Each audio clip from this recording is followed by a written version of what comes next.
Are you being pulled into opposite direction? Should I have a product and make profit? Or do I want to solve social problems or help people in my community? Welcome to Streams. On this edition of Streams, I'll be discussing social entrepreneurship or social enterprise. You see, people are being pulled in different directions. There is a world of business, which is service, product, and ideas that is for profit. The motive or the system thinking behind the idea is, how do we make profit? And you have on this other side, and of course, the market is based on free market. But on this other side, you have philanthropic ideas, you have charitable works. So there are these opposite directions. Is it business or is it charity? But what is not often discussed is the middle of the road that is called social entrepreneurship or social enterprise, if you are familiar with that language in some other parts of the world. If you have an idea to solve social problems, but you don't want to just do it for profit, you want a social change, you want to solve a particular anathema in that society, and neither do you want to do it as a charitable organization, you want to make a living out of solving that problem, or you want to build a career around it, then the world of social entrepreneurship is for you. You may not necessarily have to develop a product.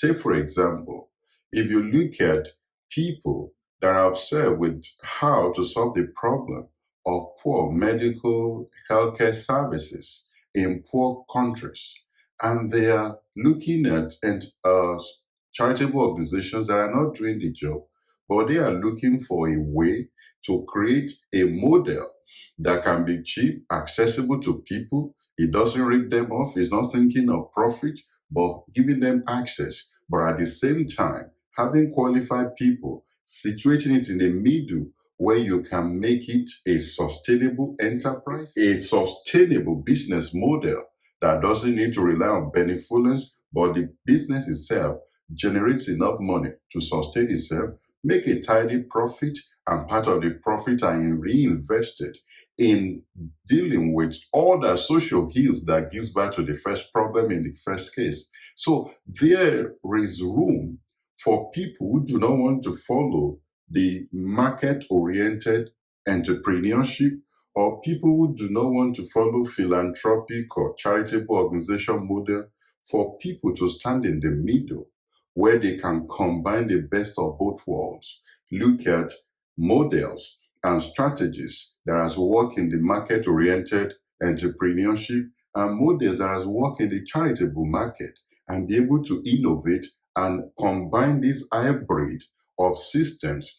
You see, very many market-oriented businesses have what we call CSR, looking for ways to give back to the communities or to give back to society, where you have charitable organizations which were established just to solve social problems. But what has been missing is this hybrid in the middle. And some parts of the world, it's not even a discussion. You are thinking of, I want to advocate against infant mortality, or I want to advocate against teenage pregnancy, or something of social concern to you that you think is an anathema in your society. Or maybe you are campaigning against human rights abuses, as we have seen in some parts of the world, campaigning against police brutality and cases like that. You might not want to situate it as just a charity, but you want to solve those social problems. Take, for example, if you look at police brutality, for example, things that are associated with that is lack of legal representation for people because they are poor, people that cannot make adequate representation. Somebody might create a legal framework around that to represent people that will not be represented by high street chambers of lawyers. But at the same time, an economic model can be built around it. Just like I mentioned, look at the issue of sexual reproductive health. It's a big business But on one hand, is solving social problems. Look at the people that makes drugs for HIV/AIDS and other terminal illnesses. Some are made for profit, some are made to solve a particular social problem, and it has grown to become a major business this day. So if you are torn between those two worlds, I say to you, social entrepreneurship is for you. You can call it social enterprise. The underpinning or framework behind social entrepreneurship is you want to solve a social problem. You want to give people who are disadvantaged or people with few opportunities, opportunity to have a shot and a social views or ethical framework that drives your motivation. And there are great examples of that. On this edition, I'll just give you one. Look at Muhammad Yunus. He's from Bangladesh. That was the man that created Grameen Bank. He's the model of microfinance bank, but their target was women in family household that would naturally not have access to capital, poor women in rural communities.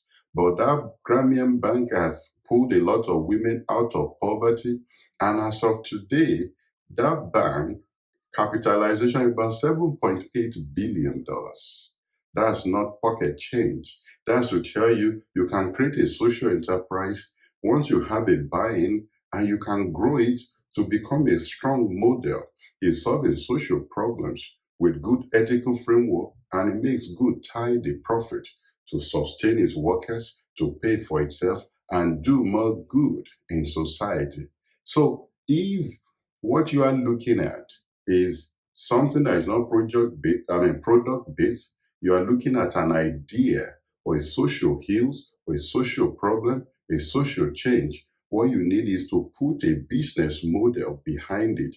While it is not driven for profit, but it's driven to solve social problems and makes a living for people that work on the project. So this is something that will be useful for somebody like you that may be torn between those worlds.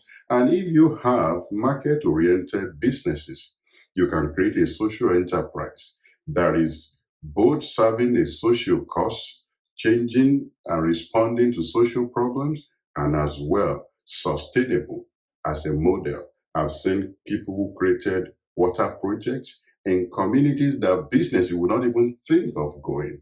So businesses will only go to a community because of its market potentials, but social entrepreneurs go to communities because of the social need and deprivation in those communities, and they turn those spaces to market opportunities. I believe this is useful for someone. Share with your loved ones, and be sure to subscribe to this channel.